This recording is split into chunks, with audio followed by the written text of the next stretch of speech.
Hello, everybody, and welcome to our, it's so sad, our very last Book of Boba Fett after show for season 1. I don't know. Is it going to be season 2? This is crazy. What a group, though, to have enjoyed this with. I'm Dan Murrell. I've taken over hosting duties for this episode.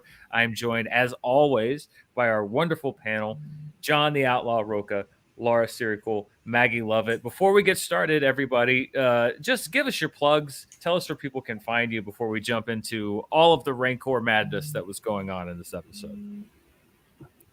Laura, we'll start with you. Okay. Hi, I'm Laura Sirikul. You can find me on L Sirikul, and also at the Nerds of Color, where I'm managing editor, and also where I write for a whole bunch of places. So you can find me there talking about this. Maggie? You can find me on Twitter at Maggie of the Town. I have a link tree in my bio to all of my various pursuits. I'm a news editor over at Collider, where my Book of Boba Fett reviews go up. No longer, unfortunately, since today's last episode. And then I'm also the managing editor of entertainment over at Wealth of Geeks. Yeah, you can find me at The Rocha Says on Twitter and on Instagram, and my YouTube channel, youtube.com/Jon Rocha Says. That's my outlet, The Outlaw Nation. Having a lot of fun. I co-host a show called The Jedi Way with Laura Kelly, and do these spoiler reviews, extensive spoiler reviews of these episodes for the Book of Boba Fett on the Geek Buddies, which is also on my channel. And boy, will we have a lot to talk about on this one. No kidding. And speaking of spoiler reviews, this is a spoiler recap. So if you didn't stay up late or get up early to watch the Book of Boba Fett, then don't even close the window. Just press pause, go watch the show, come back, and listen to us talk about it, because there's so much to talk about. It wasn't quite the Patton Oswalt finale we thought it might be, but we were like halfway there, 60% there. There was a lot going on. Before we get into specifics, Maggie, I'll start with you, then we'll go to Jon and Laura. Overall thoughts on this episode, both on its own and as a way to wrap up the season. I think I might be in the minority of this group. I really loved the episode. I thought that this was the strongest of Robert's 3 episodes that he directed this season. I felt like he definitely went out with a bang. I was really surprised that they managed to tie up a lot of the loose threads that kind of have been threaded throughout. You know, we had the Rancor, we had the culmination of Grogu's choice. We had a lot of stuff. I was really ultimately surprised that we didn't really have any setup for what's next. A lot of the questions that we were left with at the end of The Mandalorian Season 2 were answered in this episode, but we weren't really presented with anything new, which is maybe an interesting choice when we're definitely probably a year out until we see Mando Season 3. So it makes me wonder what they're planning, if they're kind of repositioning things and going a different direction. I guess we'll see, since there was really no teases, but I loved it. I was ultimately really happy. Jon, what did you think? Oh man, supremely unsatisfied. I have to be honest with you, and I've been like saying like hold off, just wait. Everybody criticizing Boba and how they're like kind of just totally taking away his badassery. I was like, no, something's coming, and what we got was, as I tweeted there, the scene from Rounders. I was extremely unsatisfied with what we got in the end, and it wasn't a matter of all the elements coming together, because certainly everything led to everything we saw in this finale. It was the setups for each of these moments that were supposed to be magical, supposed to be awesome, supposed to make you cheer. For me, it didn't work, and I know for a number of people I've seen on Twitter it did work. But for me, I just felt like it just left me extremely unsatisfied, seemed kind of shoved in, and I feel like we saw the best and the worst of Robert Rodriguez as a director, unfortunately, because some of those action scenes were awesome, and then some of them were supremely unnecessary. And why are all these great military tacticians listening to someone on a bike? Like, it just who's had no experience fighting all over the universe and the galaxy. So for me, it just felt like I had to kind of come to terms with the fact that I'm an older Star Wars fan who's been schooled on this really layered, complex, nuanced television. And so, sometimes I forget, hey, a bunch of people just got together in A New Hope, got some people on board, and they took on an entire empire. And you forget that some of the more, how can I say this, some of the more fun aspects of Star Wars can get lost when you're looking for something a little more deeper. And after those 2 Mandalorian episodes, essentially, this was a bit unsatisfying. So that's my overall thoughts. All right. Well, Laura, we've got Mama Bear and Papa Bear. Are you right in the middle there? Are you Baby Bear? Were things just right? What did you feel about this? I kind of am. It was just okay. Like, like, after the episode ended, like there was parts where I was just like, oh cool. There were parts where I'm like, meh. And then at the end, instead of like when people final reaction as it ended, even with the mid credit, I was kind of like, I just sat there. I'm like, meh. Like that was it's not something memorable for me. Like it was choppy. There were some great parts. There were some parts that needed to be worked on.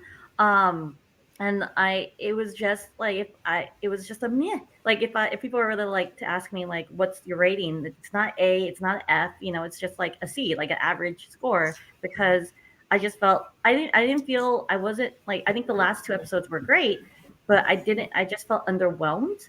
And a lot of it was choppy because it was like transition here, go here, go here, go here. And it just didn't, it felt like it was just like, I know 52 minutes, but it just felt like, let's just focus on trying to finish the loose ends, to make a happy ending. Even though justice for my Gamorreans, I'm so mad about that. I'm so upset. Yeah. Like, my mother was so sad. I was so upset, guys. I was like, when they fell, I was just like, I'm so mad. And then, I was kind of, and it was cool seeing the Mandalorian and Boba Fett fight together. Those scenes were cool, Right. but it felt a lot of the scenes felt unnecessary, and it could have been cut down. It was great seeing a Grogu come back and like be a father son moment. But I just think I just thought it was just okay. Like there was great aspects. There were like parts that I'm just like, I wasn't excited about the Rancor and Boba Fett on top of it as I wanted to be. And that's the sad thing, like where I was just like, oh, well, you know what? When I see Boba Fett on the Rancor, I'm going to be so excited. I'm going to like scream and be like, yeah. And then when I saw him come on, I was just like, meh. Like it was cool. Like it's cool, but it just felt underwhelming. The whole thing felt underwhelming. It didn't feel like it was an exciting moment that it was going to like touch on. So it was just meh for me. Like I didn't hate it. So I didn't love it. And so I'm between Mama Bear and Papa Bear right now. Well, let's drill down into some of the specifics and see where everybody kind of felt about certain elements of the episode. Wait. You don't get to get into this. What's your overall I'm thought? exercising host neutrality. I need Uncle Dan's opinion. Uncle Dan?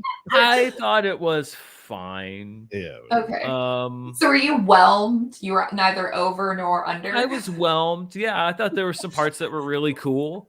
I thought that there were some parts I was just kind of like, oh, okay. For me, it was like you talk about the tacticians. I don't really know. I even Mando and Boba Fett, I don't really know why the strategy of just shooting the shield on the thing like over and over again was like their only strategy. It was like, we're shooting the shield. It's like, what else should we do? Let's shoot it some more. It's like, I felt like perhaps there could have been some extra tactics involved there. There was also that point where they just kept shooting the guy as they already killed him and he was falling. And I was like, why are you still shooting him? That's Rodriguez. Yeah. So I felt like that, it was a bit repetitive in parts. And I sort of talk about it in my overall review of the season that's up on my channel. I felt like this was a chance to sort of unify everything and basically kind of address the people like me that were saying, why did you split the story apart for 2 episodes? And instead it seemed like they just still, except for the part that you were talking about where we had this moment where Mando and Boba Fett were fighting together, which was great, but then everybody just sort of all split apart. I was very disappointed that Fennec just rode out of the episode and had no role in this huge battle and just showed up at the end, and we'll talk about that. It didn't really do the unifying that I think could have been done with this episode of bringing all these different elements together for me, I have to say, sadly. But let's get into some of the specific things. We open up the episode in the aftermath of the bombing that we saw last week at Garza Sanctuary. Something very interesting, though. Garza, never mentioned by name. If she did die, nobody really marking her passing. The Garza Sanctuary, obviously a husk, a shell of its former self. But if Garza Fwip is indeed has been vaporized, I don't know. I had some very mixed feelings about that. If that's all we see of her character, it kind of seems a little much ado about nothing for me on her. What do you guys? Do you think she's still around? Do you think she somehow made it and they just didn't mention it? I feel like Star Wars narrowly skirted having me lecture about fridging women today by not confirming. I was like, you devious, devious people for not giving me confirmation one way or the other, so I can't be mad yet. Yeah, I thought it was a choice that she wasn't mentioned at all, considering they made such a big deal out of that character for the last couple of episodes, and they really positioned her as a key player, and then boom. And really I was expecting to see something. I was expecting, honestly, I was torn between like who was going to be in the back to tank. Was it her or who we got in the back to tank? And I mean, I hope there's a long line and she's just waiting for her turn in the back to tank. Yeah, exactly. It was interesting, but they definitely skirted around a lengthy thread for me. There you go. I don't think she made it, just because the whole place looked decimated. Like when they showed the scene, I was just like, there were no survivors. Everyone was just like decimated because like the whole thing was destroyed. If there were parts that were charred and there were still like furniture left, I would be like, okay, she might have survived. But the fact that the whole place looked like explosion just instantly like made her into ashes, because the whole entire place was empty. There was no like remnants of the thing. So I don't think she made it just because of science. Like because that's a good reason, actually. Yeah. So I mean, who knows? It's Star Wars. Like they're not supposed to breathe in space and stuff. Whatever. And this force. But whatever. But like I just think scientifically, like if you look at it, she didn't make it. And I think they didn't mention that because they don't want the people upset. And they were like, maybe we could bring some possibility, but I don't think she made it. Maybe the modder was working on her. Yeah, she's alluded in interviews that she's pretty much done. So I mean, I don't know if that means that so I agree with Maggie. They kind of copped out a little bit by not making it a big, by not mentioning it and saying, Garza. I think the mayor does mention Garza with the pike, but maybe I'm wrong. But like this, he says something like, I don't want any more like what happened to Garza's sanctuary. So, but like this idea that she's alive or not alive, either way, they skirted the issue. And to me, she's dead, because I agree with Laura. There was no survivors. We didn't see anybody like, climbing out, everybody getting, help. Because we're literally the morning after. You would imagine there was, or later on that day, you would imagine there'd be some kind of triage unit set up or something to help these people if they had survived. And so, yeah. And what a phenomenally disappointing thing, because she's such a good actress. And to give her a role that's essentially, you could have cast any other actress in this role. It offered nothing. You gave it no layers, no complexity, no separate scenes by herself with other members of the five families or whatever. No scenes with the Pikes necessarily, only those dudes showing up and blowing her place up. It was really unsatisfying. And I just was frustrated by that, because in 2022, and this is an all-male group, by the way, it's Filoni, Favreau, and Rodriguez. This is pretty much an all-male driven. You got to be aware of this stuff. You've got to understand the optics of this kind of crap. You cannot get away with it because, we love Star Wars. That's not enough anymore. You got to be smart. You got to understand there are female viewers, people of color viewers. You've got to understand that when you're coordinating and writing your stories out. I don't mean you have to placate or play to it. No. You have to make it organic. You have to make it cool. And if you're going to create a character like this, you got to give it separate scenes so that person has a chance to really show what they can do and become a beloved character in the galaxy. Yeah. I'm holding out hope that, season 2 of someone's going to walk up and say, somehow Garza Fwip has returned, and then she's back. Sure, maybe. John, you're our resident Westerns expert. We have this decision that's made by everybody. They're saying like, well, the Pikes are coming. We're outnumbered. We don't know if there's any backup coming. And they make this sort of decision of, this is going to be our last stand. We're not going to go hide in Jabba's palace. We're making our last stand here. John, I know you love Westerns. Did this speak to the cowboy in you, or how did you feel about this decision? This is like the beginning of the Western, where the how can I say this? The expendable townsperson says, we should just stay here. I don't want to run out there. I'm scared. We should, we just stay here. So the more experienced people, including Fennec Shand, should be like, shut up. We're going to go to the palace. We're going to camp out at the palace. This idea of grandstanding for the people of Mos Espa, which, by the way, we've not seen the Mod Squad once have any kind of conversation or interaction with the people of Mos Espa that they supposedly care about so much. We're just handed that exposition. So to me, I was looking at this going, why are you listening to her? She has proven nothing to you. You barely know her. Why would you listen to her about what to do? You've been to many of these towns, and by now you have been in this town for quite some time. So to me, it was a massive mistake not to go all the way back to the palace. That was the smarter move. In the end, you had better ability to defend. So even in the Great Westerns, even in the Wild Bunch, they understand, like, okay, if we're gonna die, it's because there's no other option.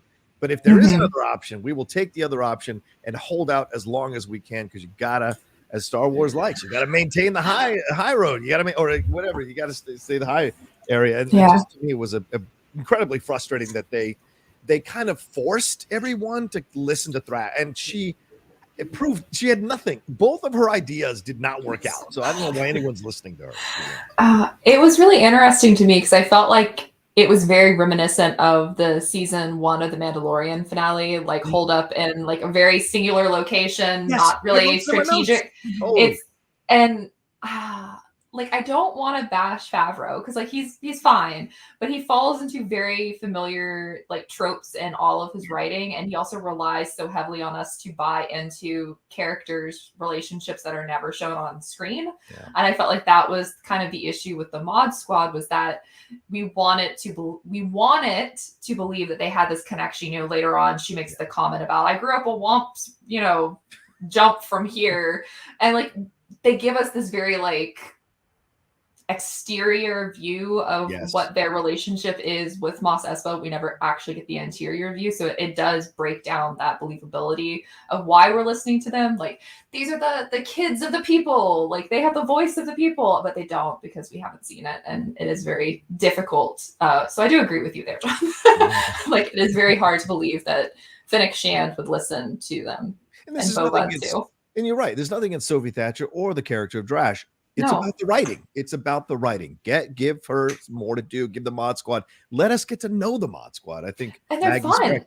Like, there's a lot of potential there. Yeah. Laura, did you feel like you needed more from the Mod Squad to believe that they would take the tactical and really cultural advice in this scene? Because she's saying, I know these people. I know what they respect. Yeah, I just felt like it was really weak. Like, I felt like they were really the Mod Squad, you know, somehow, like, I just it wasn't believable, just because, you know, these kids are all like, we just joined you could trust us, you know, we're all this stuff. And I just feel like okay, I'm gonna play on what Maggie said. Like, it felt like he only knows how to do the last stand kind of situations, and it's kind of getting tiring. Like, I was just like, this is what we saw last season of Mandalorian, this is what the first season of Mandalorian, and I'm kind of like, oh no, it's like the last stand, and they're listening to like people, like it's like the characters aren't developed enough to really care about them, you know, care about what they say or care about them, what happened. Like, when a lot of the Mod Squad was getting killed off, I was just like, oh, that's sad. Oh well, like someone has to go. And I felt more emotion towards the Gamorreans than I did the Mod Squad, and that's saying a lot. I mean, they're nonverbal, and yet, yeah, like, I just felt like, you know, we had more character development in the Gamorreans because you saw their loyalty and everything. Like, even the littlest things that we saw develop throughout the season, and we cared about them. We're like, oh, you know, they're loyal, they're this, but we don't know enough about the Mod Squad for me to care that they're getting shot up. You know, like, yeah. I mean, at least the handsome Mod guy survived, but like, I was just like, oh, the handsome one survived, but like, right, like, one handsome Mod, but you know, and Drash, I like her, and like the other one too, but I just felt like I didn't even know their names. I only know Drash because I thought she's hot, and so I'm like, okay. Like, I just felt like it was a weak part, and I feel like they were there for the young generation of Star Wars fans. It's like, oh, cool, like, but I just felt like it didn't have enough character development for me to care about them and to listen to them. Yeah, it's almost as if the show could have used, I don't know, 2 episodes somewhere to establish some more of these characters. I don't know, weird stuff. All right, we'll hit on something eventually. You're right about that. I hate that. So we do bring up a thread from a previous episode here. We have this meeting with Cad Bane and the Pike Syndicate. He comes back from his antics over in Freetown. He basically says, "Don't worry about backup. I took care of it." They're isolated, and then we get this, and I think most of us probably suspected this. We get this reveal that it was not the biker gang that wiped out the village of Tusken Raiders. It was a frame-up job. It was, in fact, the Pike Syndicate that did that. We've talked about on the show a few times about that storyline. Did this change in this big reveal change your thoughts at all on that storyline, how it was handled? And then, we'll get to the resolution of it later in the episode, but did it recontextualize anything from the earlier episodes for you? Laura, we'll start with you. It was kind of obvious that what they did. It was a nice gesture to, like, when they said, like, "Oh, we wiped them out and we made it look like them," and I was kind of like, okay, that seems like a twist that I expected. So it was nice to have that, because it kind of, like, it reinforces Boba Fett's, like, belief I'm gonna take these guys down instead of negotiate. But it didn't add anything for me, because I just felt like it was kind of obvious that I don't know, it just didn't surprise me. So so I don't know. It doesn't change my feelings about the plot, because I kind of expected that. Yeah, Maggie, was an expected turn for you as well? No, it made sense. I think we talked about that. We figured somebody else probably was involved with it, just because of that very on the nose throwaway line from Fennec. That was meant to make sure that we had that thought in our heads. It didn't change it. It still hurt. I did like that they ultimately tried to use, like, what he learned from the Tuskens to help him defeat Cad. I thought that was a neat way to tie it up, but I'm still really disappointed about how the Tusken storyline played out. Even if it is the Pikes, and they were obviously much more, violent and brutal than even the biker gang, it still just is disappointing. Yeah. John, anything to add there? Yeah, do you think it was the Pikes? Yeah, obviously, and we didn't see what are they called, the Ninko, whatever they're called. We never even see them come back. So, like, why do we even present them and make it noticeable, their mark, and then never say anything? Yeah. Well, Boba wiped them out in I want to say 4 when he got the fire spray back. We saw him wipe out, and right. I think at the time we were like, yes, he got his revenge. Right. No, turns out he didn't. Exactly. It just seemed odd. Yeah. It just seemed odd. But no, yeah, I thought it was a bit of a massive disappointment in terms of that, because, like, it's like we build up, and I really give the show credit. The first 4 episodes building up that storyline, I really liked it. Indigenous people, what they've suffered, things of that nature. You got to imagine Temuera Morrison had a real emotional investment in that storyline being done well, working out, have it done with respect. And so we got to that moment, and then poof, we take off to the Mandalorian for 2 episodes and then come back. And the only thing we touch upon it is, oh, these are the real people who did it. Well, what's the overall cultural effect of this? That's what I wanted to see. And this is what I felt about Falcon and Winter Soldier. Don't just bring up an issue, actually explore, examine, go deeper into the issue. Stop playing surface games with stuff that requires so much more depth, or don't bring it up. Just do not bring it up if you're not willing to go deeper into an issue like this, because we are past it in 2022 to still be doing broad brushstrokes about stuff that there are oodles of books about that go deeper into these issues. So for me, it was extremely unsatisfying for them to kind of just turn it into a revenge story rather than something to be explored a little bit more deeply culturally across in Star Wars. Sorry. Yeah. And that's the issue with fantasy and sci-fi borrowing heavily from real life trauma for different demographics and groups. It's like, either go there all the way, commit to it and delve into it, or just make up something that is entirely not. Because it's so hard to look at the Tuskens and the way that they're presented and pretend they're anything but exactly what they are. And they're so heavily pulled from indigenous customs. So it's like, you can't pretend that away. Yeah. It instantly became a trope after when the reveal. I was just like, okay. And they did so good with that second episode where you think that, oh my God, this is an actual like storyline. We're going to go there. And then I was like, nope. No, not so much. Before we move on, I noticed we got a comment from real Star Wars internet royalty, Molly Damon. Yeah. Saying, I might be shipping Drash and Fennec after this episode. I think probably, well, there's always some shipping going on, but who knows? You never know what's going on. I was shipping Drash with the one from Freetown. The two of them that go up on the the rooftop that they went together. City girl I was like, and the country girl, yeah. Exactly. I was like, oh, I like this trope. And I was like, oh. And then Killer Contessa saying, hey, John, how many is an oodle and what is the rate for oodles? It's a good question. It's 10 druthers in one oodle. That's what I was saying. Thank you, Contessa and Molly also. I'm surprised she's probably in the middle of her own, like me. She's probably on no sleep. Let's move on to, so following Cad Bane, we have a reappearance. Actually, I think a lot of us did not think that this was going to happen, but Luke, he sends Grogu as an unaccompanied minor because the X-wing shows up. I'm like, wow, they brought Luke back. No, turns out he just plopped Grogu in the cockpit, put R2 in control, and said, "All right, fine. You don't want to learn from me? Get out of here." Maybe this is the first. Maybe this is the origin of Grumpy Luke from like Force Awakens. This is where he starts getting grizzled. He's like, "Oh, you don't want to be my student? Fine, get out of here." So, he really sent him packing. He just sent him packing off to Tatooine. But he shows up and we have a bit of a reunion there. Were you surprised? I honestly, this is like the fourth time I've said this season where I think we're not going to see a character again. And then they show up in the next episode. I did honestly not think that we were going to see Grogu. We wouldn't know what he chose between the lightsaber and the armor, but sure enough, we do know. And here he is on Tatooine. Maggie, well, listen, everyone's always happy to see Grogu. Were you surprised to see Grogu pop up in this episode? No, and I was so ready to be like, hey, Dan, remember last week when you said we weren't going to get the answer? And I was like, no, it's totally going to happen. I've been wrong on everything with this show thus far, so it's not shocking. I will say I wanted it to happen, which is a difference between expecting it and wanting it. So like I wanted it to happen. I was not like fully surprised, but I was impressed that they decided to actually give us closure on something, because Star Wars is notorious for not giving closure on things. Like they just leave us for decades to wonder things.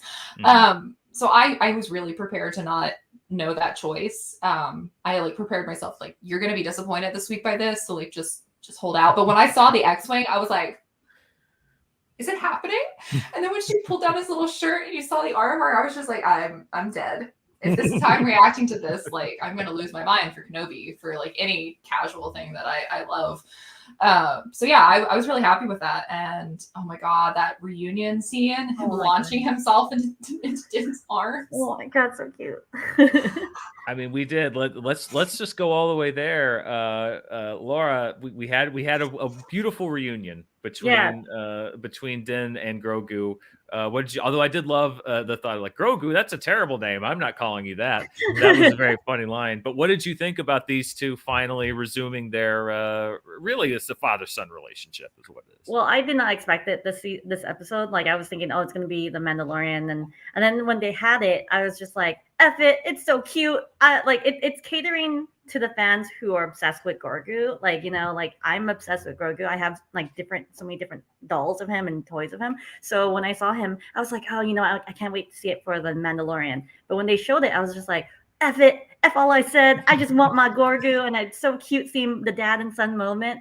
But it also was like, it becomes like episode 3 of the Mandalorian within the Book of Boba Fett, right. Which I was kind of like, oh, you know, like Star Wars fan in me is like, oh my God, I love them. They're my babies. Like it's my father and son moment. But also it's like, okay, you're taking away from the storyline for Book of Boba Fett that could have gone to the mods, could have gone to this, like could have gone to the storyline, even though Grogu is part of the storyline and he's, you know, helped save the day and stuff. So I'm like, okay, but I feel like a lot of it could have been cut and saved for the Mandalorian season 3. But you know, I was torn. Like I was like, this is so cute. And when he landed, I thought Luke was gonna be with him because he's gonna come save Tatooine, his hometown.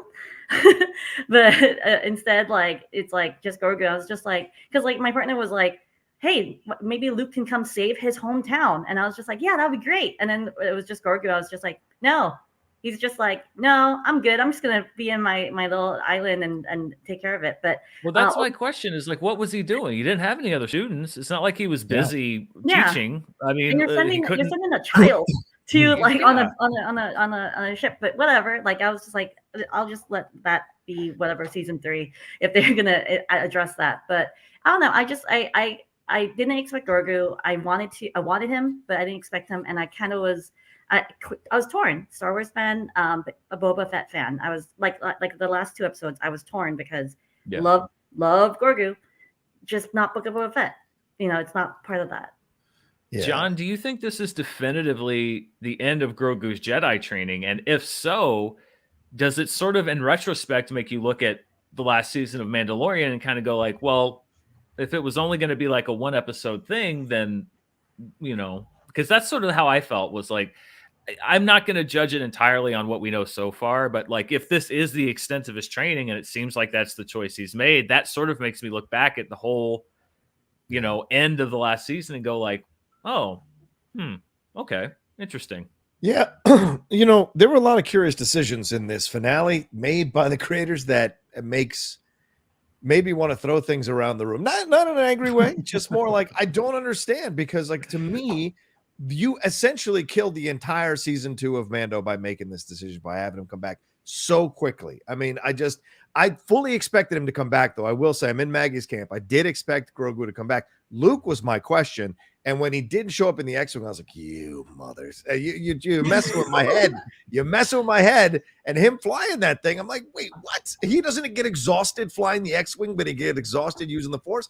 I would imagine R2 can fly it. These R2 flying are fine. Yeah, R2 either way, I just thought it was a weird kind of swerve for you. So you see him come out, but it's nice. Peli Motto, she's great. I think what Molly Damon is correct here. Peli really is the true voice of the audience. Absolutely, she really is. And she's great. I love her to pieces. And by the way, shout out to the 250 people who are joining us live. Yeah, wow. Great viewership. Most audience people wanting to talk about Boba Fett. Yeah, it's pretty incredible. But to me, I just felt like, okay, the reunion with Peli Motto was great. Her feeding him, R2, keep your dome on. This baby needs to eat. All of that was sweet. But I can't say that I felt the reunion between him and Mando worked because it was shoved in the middle of the fight. It should be something where he walks out and he saves Mando, and Mando goes, "Oh my God, what are you doing here? Why are you here? Oh my God!" And there's that you have that beautiful moment and everything like that. And everybody's going, even men are like crying man tears because they love this situation. So I just would like to have seen something a little more emotionally resonant and powerful. Having him make that decision so quickly, and it was sweet. The chainmail moment, that was sweet, but I would have liked to have seen just it happened in a better context than what we saw in the episode overall. And look, if you're going to say you're going to give me an episode, a show with no Jedi and still kind of cheap by using the Darksaber, but then you throw in a Force user, you're not making a change for me. Do something street level where we don't need Force users, we don't need Jedis, and show me Star Wars can exist there. That's what I want to see next. And this series came so close to being that, and I hope at some point we'll get that down the road. You know what the reunion reminded me of weirdly, and it's not like a word for word kind of reunion, but I'm guessing all of us have seen Pirates of the Caribbean when Will and Elizabeth get married on the ship in the middle of the battle. And it's like the most inopportune moment for this to happen, but it works. And for me, that's what like the reunion worked. Because it was like, I love that was in the heat of the moment. It worked for me because I liked him being like, just get me out of here. And then she's like, hey, by the way, I brought you a surprise. And the way that Peli was completely unfazed, like there's gunfire going on. There's very clearly a battle. And she's like, hey, Mando, what are you up to? She's like, very much like the audience insert and then being like, oh yeah, by the way, look who's here. And Din just be like, what is happening? But I like the idea that Luke might get more grizzled. This is a great idea. I love it. Yeah. Right now, Ben Solo is headed for his training. Like his uncle just failed with one kid. Let's go for the 2 for 2. You better be a better student than that little Yoda was here earlier. I can't be Grogu, Uncle Luke. This is where all the resentment started. Kylo Ren's villain origin story. Yes, exactly. Why aren't you as cute as Grogu? Why aren't you as cute as Grogu, Ben? So we're going to jump around a little bit, but there is actually something that I need your help on, because we talked about no, it's true. We talked about this whole series, but really last week when we were talking about Cad Bane, I was saying that I'm not as familiar with the animated series, etc., Clone Wars, Rebels, all those. And so I was not familiar with the character of Cad Bane. A lot of, Killer Contessa also. A lot of history there. I do know just from what you were talking about last week with Boba Fett and Cad Bane. We had a couple of confrontations, and this is something that I am utterly unqualified to comment on. What were your opinions on this showdown between Boba Fett and Cad Bane? Did it pay homage to their relationship, their history together? And if this is their last battle, was it a fitting one? These are all things that I have no qualification to speak about. So, Laura, I'll turn over to you if you have thoughts, and then we'll get the roundabout here. Yeah, it was underwhelming for that aspect, because like I think a lot of people who watched like Cad Bane in the animated series, like they expected more, because like more from the character, because this character is one of the like a really, really great villain. Like he's ruthless and everything, and yet like I understand the concept of his death and how like they use the Tusken Raiders, like Boba Fett used the Tusken Raiders knowledge, but also it's to show that Boba Fett is still a killer. I understand that whole thing, but it was also a waste of that character, because that character could have been a lot more, or could have been, if they decide the season 2, that character could have been something more that fans would love, because you introduced this character only to kill him, and it's kind of like I don't know. I just felt like it was really a waste of that character. We've been waiting for a live action version of him for a long time, and it's like great to see him and finally see him. And I just felt like I just felt like there wasn't enough. I don't know. It just didn't. It was just so short too. Their standoff was so short that I just felt like, I just felt upset about it, and I just hope for. Yeah, it was very disappointing, and I was hoping that he would be in the bacta tank afterwards to show like, oh, he's gonna survive, and we could see him next season be the main villain, because I feel like fans who don't watch the animated series could develop like a relationship with him, and see like, okay, this guy is ruthless, we're gonna see him next season. So me as a person who hasn't watched the animated series and read the books can appreciate this character. But instead, I feel like people who didn't read the books, doesn't follow the universe, and but people who did, they were just both disappointed, because we could have seen more from this character, and it's just like, why? It's like it just felt like a glorified cameo at this point. Yeah. I was actually expecting that we were going to get like a post credit scene of like Toto showing up to like be like, are you okay? Oh, hey, you're not actually dead. You just have like a hole in your chest. Like I was thinking that was going to happen, because it felt like it worked for me, because I like Cad Bane, but I'm not like, oh my God, I need Cad Bane and everything from here on out. And the character is old at this point. He's like 71, which is, I think, longer than expected for Duros. So sad end there. But it did not work for like my mom, who has no concept of who the character was. She was hoping that this ugly blue guy, as she calls him, was going to die. She was also hoping I'd take this off my bookshelf. But it doesn't work for the casual viewer, because you don't have the rich history. Like I had to pause and explain to her like the backstory that Boba and Cad Bane have together, and like the scrapped Clone Wars footage of their like little duel, and how he got the dent in his helmet and all of that stuff. And I wish that Star Wars would take the time to explain these things. Like it would have been great if they had the opportunity for it after Cad shows up the first time. If when Din and Boba are alone in the sanctuary, if Din was like, what's the deal with that guy? Like, what's the story there? And Boba had been like, oh, back when I was a kid, like I had all these run-ins with him, just like a brief rundown, so that we as the audience, are caught up to speed, and also are caught up to speed with where Boba is with the character, because we don't really know what Boba feels about any of this, because that's his past, and he's kind of past that point of kind of holding these grudges from before. Clearly, Cad still has a grudge. And then also the fact that Cad didn't even acknowledge Fennec Shand when she walked out. Yeah. You couldn't have been like, oh, this is where you are now? Like, nothing like that? Right, Like, from the I Bad get Batch, it. yeah. I wanted to see her take him on. I was just like, I oh. thought she was going to show up and shoot him in the back. When he was getting ready to kill Boba, that was exactly what I was thinking was getting ready to happen. And then I was like, well, that was a little disappointing there. Mhm. Like, I was really hoping that she would get some sort of, like, get the last shot in. But These again. Sorry.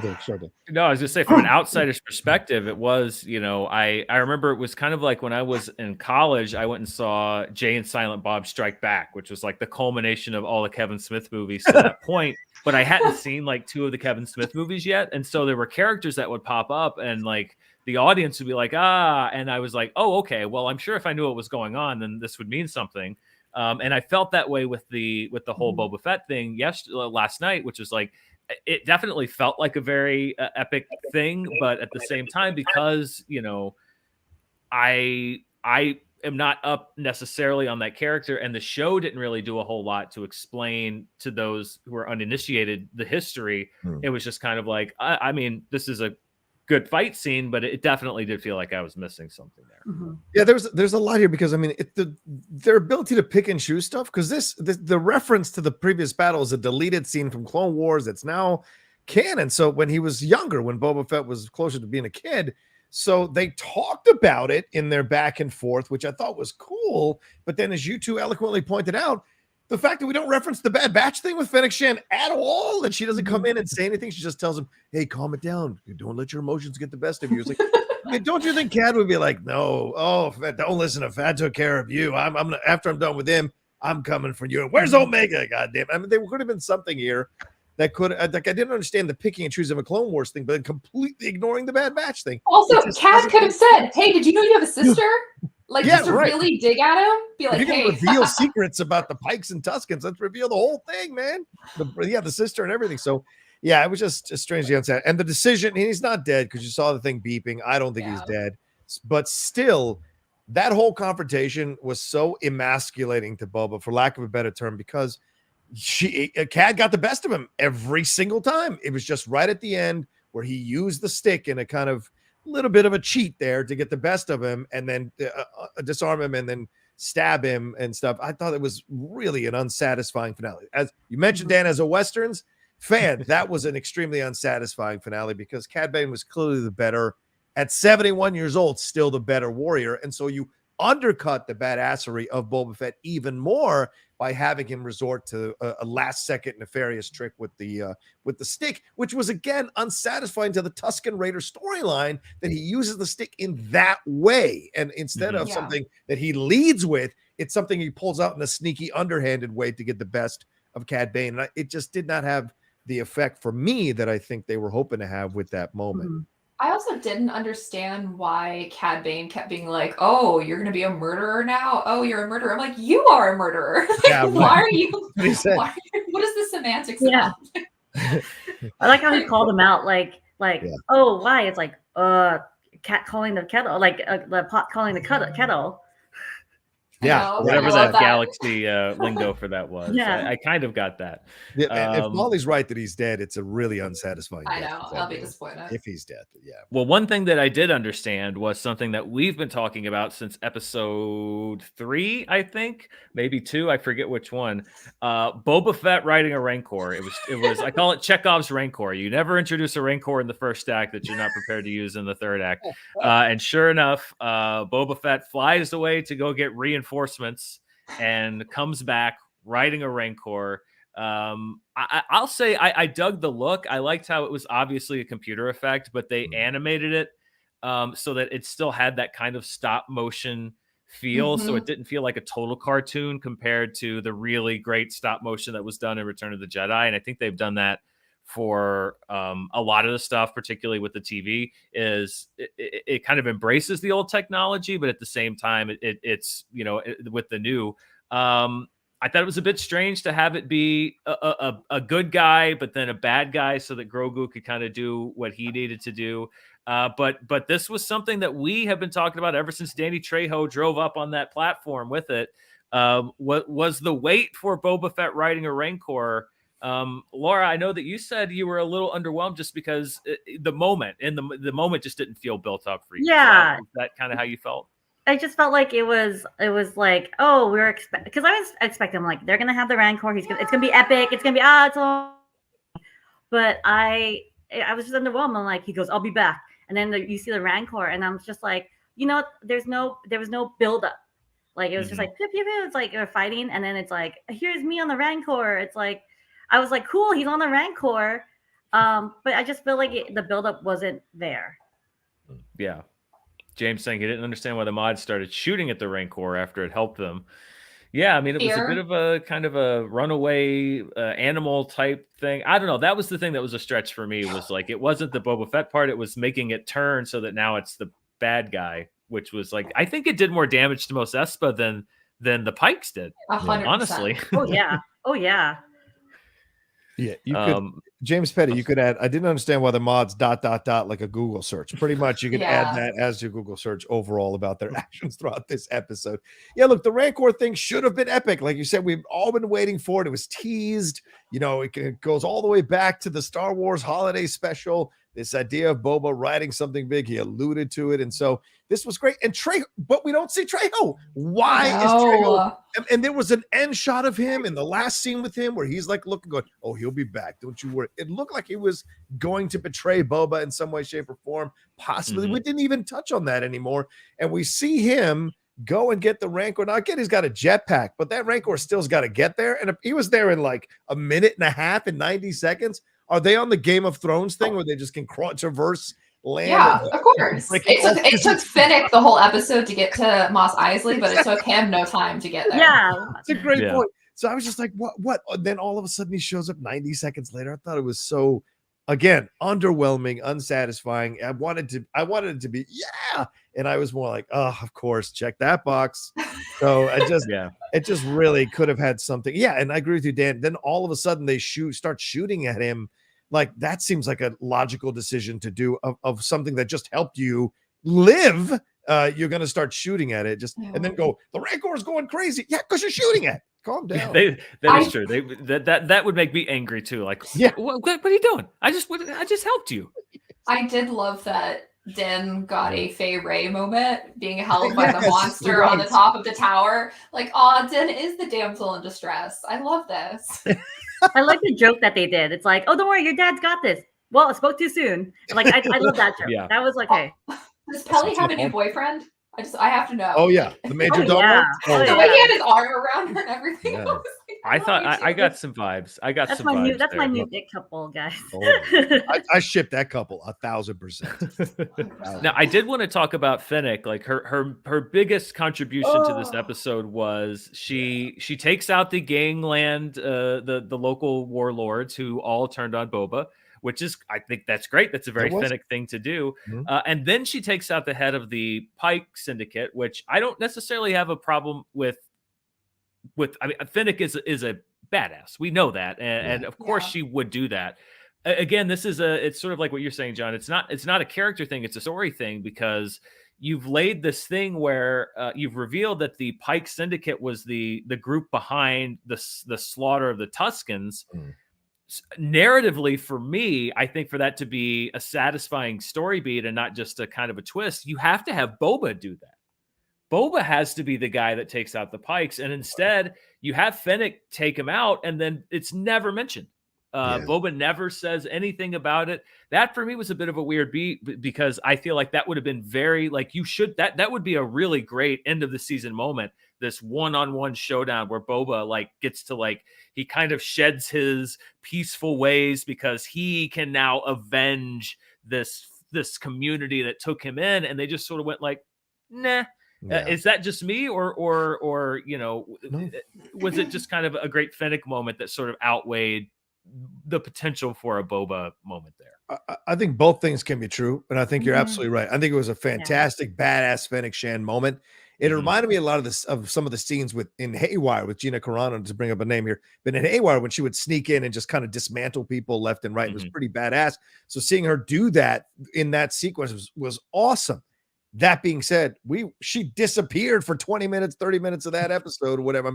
I know I'm exaggerating, but still, it felt like she just. You're not actually. It was about 30. It was literally about 30 minutes. 30 Yeah. minutes. She disappeared for 30 minutes, showed up, had that moment. I agree with you, Dan. I think it was, once again, I think it was a bunch of dudes going, it would be badass if Cad Bane took on Boba Fett. And it's in a Mexican standoff or in a standoff out in the street. And I was like, no. The smarter move, as Dan said here correctly, is for him to take out the leader of the Pike. He's the one that met the Pike, leader of the Pikes. He's the one that got disrespected by him in that headquarters. So, and they're the ones who killed the Tusken Raiders. So that's the satisfying end. Fennec Shand taking out Cad Bane. That's the more satisfying standoff. So flip them. Absolutely flip them. Leading off a Bad Batch, it would have totally worked for those of us who've seen everything, which is what they want us to do. Then if you want us to see everything, then you are opening yourself for criticism when you don't connect these things up and make them work in a way that's organic or makes sense. And so, yeah, again, another quizzical decision made by the people in this finale. They should have totally flipped them for the satisfying end. Because essentially, by putting Fennec to take out the Pikes, you're essentially saying, because Fennec was not the lead of the show, you're essentially saying the Pikes are a secondary villain, and therefore they're going to be taken out by the secondary character. And that, to me, is a bad idea and narratively doesn't make sense. Maggie, what do you think? Would you have flipped it? Yeah. I think it worked because of the through line of Fennec being the one that constantly wants to kill. And I think that where Boba has been, I mean, she's wanted to kill. I mean, all of this could have been solved if he had let her go kill them originally, like she wanted to. There we go. I think that given how Boba has been and how reluctant he has been to take action, I think Fennec recognized that. And that's why she was like, I'm just going to go do this myself. Like, I know I can get in there. I know I could do it. I can take out everybody, the people who betrayed us. Boba won't have to get his hands dirty. If he's not going to do it, I'll just do it myself. And I think it's interesting that a woman and a baby essentially saved the day in this episode.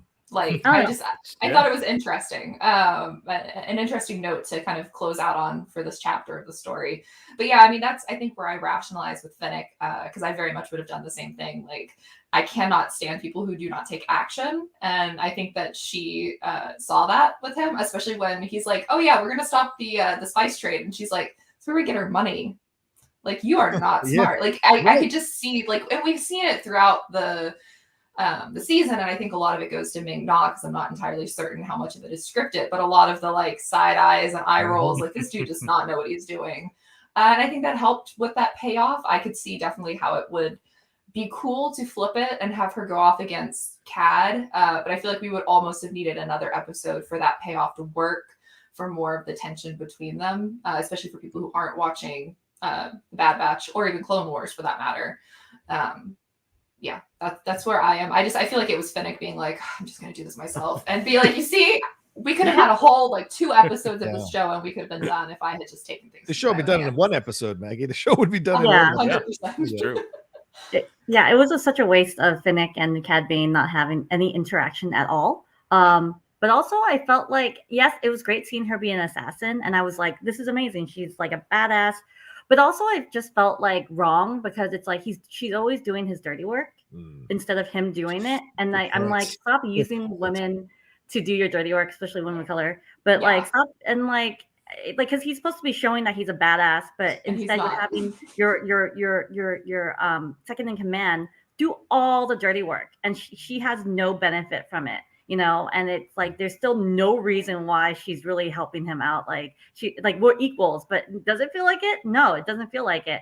Yeah. And so I just felt like it just felt like a waste of her as well, because you have Ming-Na as the second in command, yet you're just utilizing her like, hey, look, she's a badass, like, she's an assassin. We want to remind you she's an assassin, but it's like, that's like, but you're making her do the dirty work, and it's like with no payoff for, like, other than like, yeah, look, she's a badass assassin, but it's just it just, and it also like ruins the whole revenge plot of like the whole revenge plot for Boba Fett. It's like, they killed my people, Tusken Raiders. Like, I'm gonna have my second in command kill it. You know, revenge. It's like, okay, and it just felt like it felt like it felt wrong to me that she was utilized as like, go handle that, and I just hate that they did that to that character, even though she's an assassin, badass, but it just felt like, I don't know, I just felt like it felt wasted.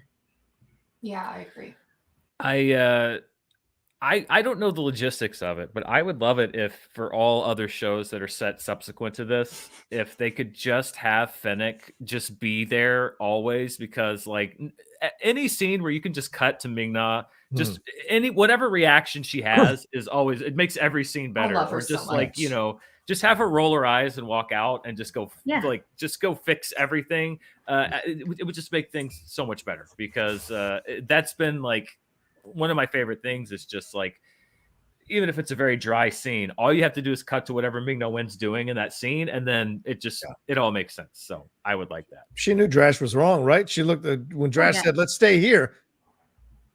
Yeah. So like right at Boba's like, "Boba, don't you do this?" And Boba's like, "All right, let's stay here." Oh my! It's like don't listen to your second in command who's been experienced for a year and a master assassin. But okay, let's listen to the teenager. And that's probably what inspired her to be like, I'm just gonna go do this myself. Y'all can deal with this. I'll come back, see what's left. But I'm taking care of this. I'm curious if you had the same read on this as I did. So we settle this conflict. There's peace in Mos Espa. It appears that the turf wars are over. Fennec and Boba are walking through the streets. They're getting salutes. They're getting food, etc. And it seems like they finally achieved their goal. And the first thing that Boba says is, "You know what? I don't think this is our thing. Why did I watch the show? Why did I watch the show? For this?" It's like, well, wait a minute. So what? You achieved your goal, and literally the first like line of dialogue is like, "I don't think we're suited for this." Jon Favreau. This is Jon Favreau. It seems to me like they were implying that they were just going to hand over Jabba's territory to Krishantin and the Mod Squad. Am I crazy, or was that what that? Because then I was just like, well, then what was the show about? Yes. I didn't mean to get all Jerry Seinfeld on you there. I was like, well, what were we doing on the show? If you're going to give things away.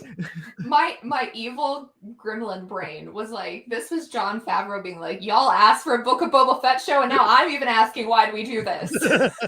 Yeah. It's like, wait a minute. That's it? You're just like, it's sort of like we lost Laura. Hopefully she'll come back. I'll be on the lookout. I'll add her back in. But it was bizarre. Just the fact that you finally get to the end, it was sort of like burn after reading. It's like, what do we all learn? Nothing. Okay. That was a very odd thing. There we go. I'm going to rearrange everybody so that there we go. We're back where we were. So, okay. I'm glad I'm not crazy, because I thought, like, I was like, am I reading too much into this? Or does it sound like they're going to give things over to the Wookiee assassin? Very capable, I'm sure. And the local teens. I don't think they'll give it over just because of Fennec being like, not us, like, if not us, then who? Which is a John Lewis quote, which I thought was an interesting choice. Favreau, what are you doing? But I think that was Fennec being like, we have done way too much to just walk away now. Yeah, it was kind of like, I saw a look that she was just like, "Are you fucking serious?" Like, she's so tired of this man. Like, after all I have been through, like, exactly. Like, it's a little nod that Ming-Na was like. My favorite dynamic is Sunshine and Dark Cloud, and the way that Tim was grinning the whole time as he was like interacting with people, Sunshine, and then Ming-Na just being like, "Oh my god, it's so like, I love this dynamic."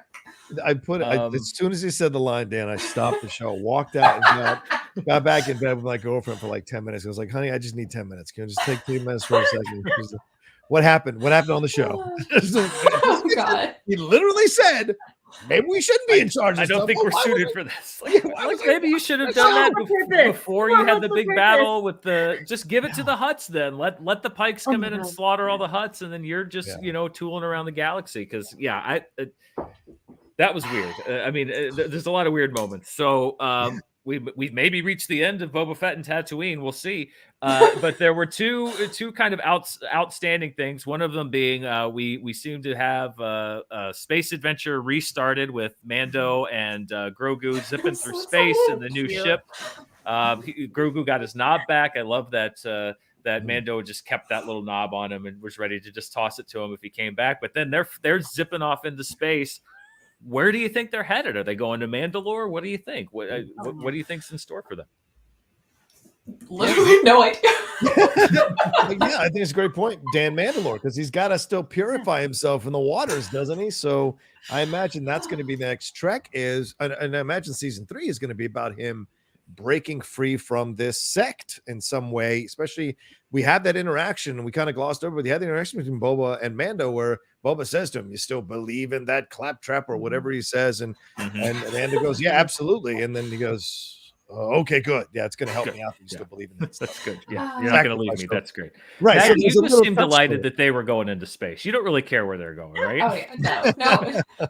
All I wanted was the payoff of having the astromech unit location for Grogu, because we all knew that was what was going to happen, and him tapping on the window with the ball, and then just getting progressively more like, "Do it, Dad, do it!" I just love that Din cannot say no. Like he was so half-hearted with the no.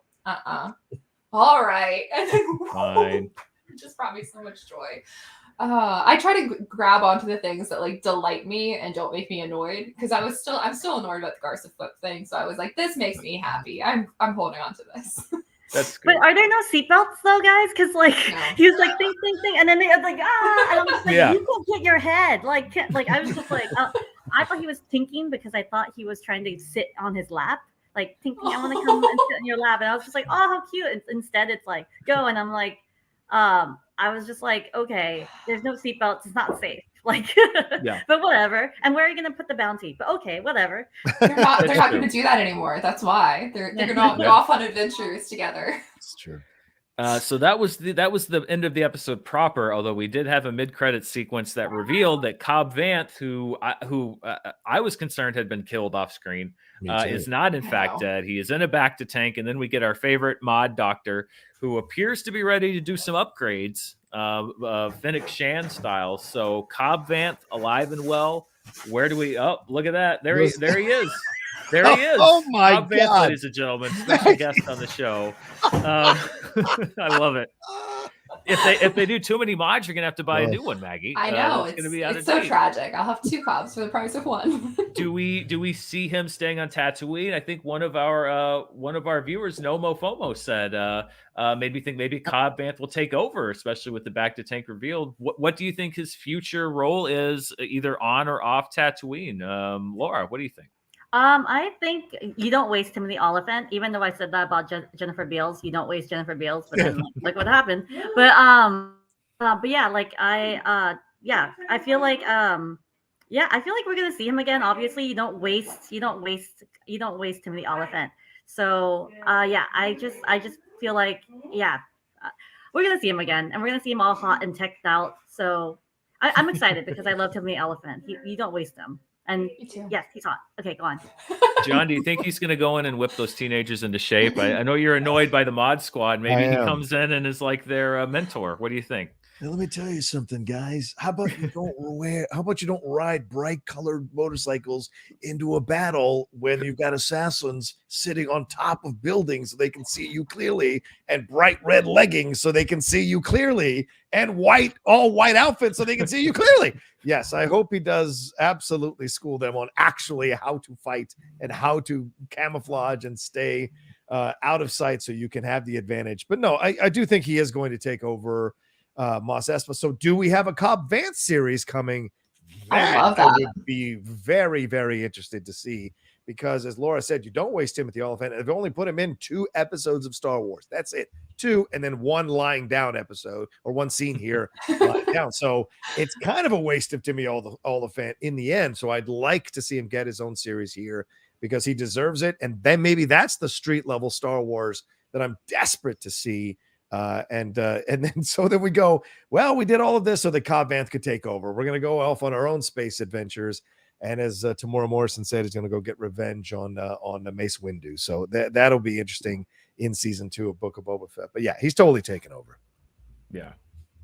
Yeah. I also feel like the Pike syndicate's not over, because it connects even further. So I think Boba Fett will probably take care of that, and Cobb Vanth. Maybe we'll get a Freetown series. Who knows? But you don't waste Timothy Oliphant for sure. No. Would you That's ship one of the Cobb Vanth and cardinal Kira? rules. Would you shop Vanth? Oh, shop- yeah. I mean, that's the new Solo, right? I mean, with Yeah. Solo go with Leia, Cobb Vanth and Kira makes all kinds of sense, right? I could see that.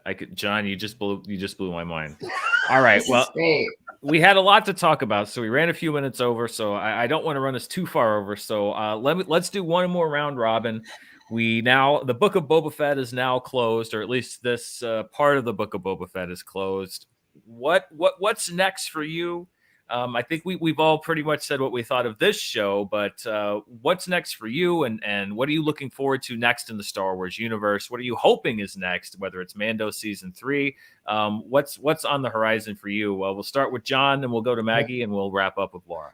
All right, real quick, I'm looking forward to Kenobi because I think Kenobi's going to knock it out of the stratosphere, and I'm looking forward to Andor because I want to see a little bit more of the political intrigue that was going on behind the scenes. So I'm curious to see all of that. So I'm looking forward to both these. This is a bit of a an uneven start to these kind of Star Wars live action series, and that's okay. It happens. There were some good elements overall, but some stuff that didn't in the end work for me. But there's enough here in terms of the money they put in, the look of these things, the directors that they've been able to bring in, that I think should make people very excited to see what we're going to get for the next Star Wars series. And this essentially launches Mando season 3. So people need to understand, as Dan mentioned last episode, this is a Filoni-verse now. So everything is possible all the time. They are not like singular series, so just accept that as we go into the next one for me. Yeah, I will echo exactly what John said. I am extremely excited for Kenobi. There were some new quotes from Ewan McGregor this morning that got me really excited right before we got on the live stream. But ultimately, I am the most excited for Andor. I have said this quite frequently online. Andor was the reason why I got Disney Plus. I was actually never going to get Disney Plus because the premise of The Mandalorian did not appeal to me when I saw the thing. Just did not interest me. I actually thought it was going to be about Boba Fett, and that just made me not care. I really have had a full character arc, but Cassian Andor is my favorite character. Rogue One is my favorite Star Wars movie. So Andor is the thing I'm most excited about. Very excited about the little slip up that Stellan Skarsgård did and saying that Andor season 2 starts filming in autumn. So very excited that we're getting 2 seasons of that. And Andor is really the thing that I am the most focused on. But I'm also really excited about whatever the Acolyte is going to be. Oh, yeah. I'm a big fan of Leslie Headland, so I'm really excited to see what she does. And I also am really intrigued by the potential connection to the High Republic, which is my end-all be-all right now of Star Wars and a whole shelf of High Republic stuff. So I'm very excited for that. Awesome. Laura, what are you looking forward to? I'm looking forward to Kenobi because and Andor, but I'm looking forward to Kenobi because we have one director and only one director and one writer, which, directing wise, because I feel like with Book of Boba Fett, there was just so many directors and they just felt like there was mixed match. I think how we felt like each episode, we were like, this is great. This is not, this is great. And I feel like I'm looking forward to Obi-Wan Kenobi because it's consistent. I'm looking forward to Mandalorian because I want to see Grogu and their adventure now. And I also feel like because they had the Mandalorian's story in Book of Boba Fett, it will draw more people to watch Book of Boba Fett because everyone wants to know what happened with the Mandalorian. So I think that's the big draw. That's why they had it. But I'm looking forward to Obi-Wan Kenobi. I'm looking forward to the season 3 because I just want to see my Grogu. And I know that they could do great Mandalorian shows because of the episodes. So I know it's going to be great the next season. But I think that's what I'm looking forward to. If they do a Book of Boba Fett season 2, I need Fennec Shand to be more. I need more of her. I hope the second season maybe it's called Book of Fennec Shand and it's just yes. But other than that, that's what I'm looking forward to. Awesome. Yes, I think if there are any Mandalorian fans who were not keeping up with the Book of Boba Fett, when season 3 rolls around, they're going to be very confused. So you're going to have some watching to do. Laura Sirikul, Maggie Lovitt, John Roga. We did it for 4 people that have never been in a room together. I think we did all right. Thank you to all 3 of you. This has been so much fun to either be hosting or on the panel. One last time before we sign off, Laura, we'll start with you, then Maggie and John. Where can people find you? Yeah, you can find me on Twitter, L Sirikul. I'm going to be tweeting about this episode once the spoiler thing lifts for people, because you don't want to spoil. But I'll be talking about the next episode, the feature series. But you can find me on L Sirikul. I'll be talking about it at different Star Wars for different outlets. So you'll see me mainly on the Nerds of Color as a managing editor. I write for a whole bunch of other places, so you can find my work here. Excellent. And you can find me on Twitter at Maggie of the Town. My review for the final episode of the season of the Book of Boba Fett is up on Collider right now for you to read, filled with lots of snark and wit, as always. Yeah, you can find me without a Cobb Vanth stand-up in my room at the Rocha Says on Twitter and on Instagram and on TikTok. Yeah, the old man's on TikTok. And if you want to head over to Twitch, the Outlaw Nation on Twitch. I'll be doing some watch-alongs this week of some stuff, maybe some Star Wars content, and how to kind of recover from the end of the Book of Boba Fett. And, of course, the Geek Buddies. We'll be doing a live spoiler review with Laura Kelly later on this week, either Thursday or Friday, breaking this whole episode down, probably over 2 hours. Who knows, as far as we go. And, of course, look for us coming back with the Jedi Way, Laura Kelly and I, on my channel. And my channel is The Outlaw Nation. You can find it at youtube.com/Jon Rocha Says. Thank you. Awesome. You can find me on youtube.com/Dan Murrell Movies. Right now, I have my recap of the first season of Book of Boba Fett up, along with some movie reviews. Death on the Nile will be up very soon. I'm going to see that tonight. Thank you to everybody who watched us this season. Hopefully, we'll be back for another season of this show or another show. It's been a pleasure. And until next time, stay safe. Bye, everybody. Justice for Gamorreans. Yeah.